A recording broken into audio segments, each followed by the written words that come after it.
Bonjour à toutes et à tous et bienvenue dans le JT du groupe Revue Fiduciaire. Voici les titres de ce jeudi 31 mai. Prélèvement à la source de l'impôt sur le revenu, retour sur la lettre recommandée électronique et abus de confiance reproché à un prestataire de service.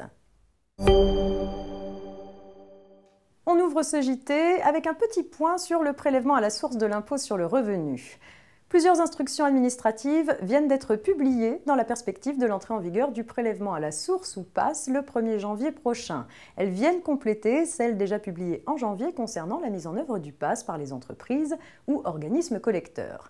Elles apportent notamment des précisions concernant les revenus concernés par le PAS, son assiette, les différentes modalités du taux du PAS et les possibilités de demande de modification ou de modulation.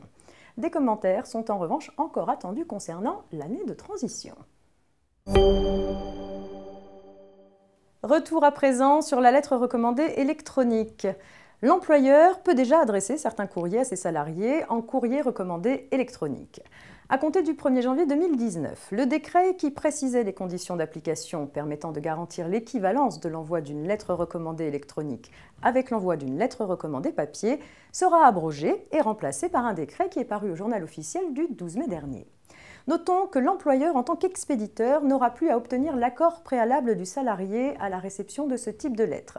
En revanche, comme auparavant, le prestataire chargé d'acheminer le courrier informera par courrier électronique le salarié qu'une lettre recommandée électronique lui est destinée et qu'il peut, pendant un délai de 15 jours à compter du lendemain de l'envoi de cette information, accepter ou non sa réception.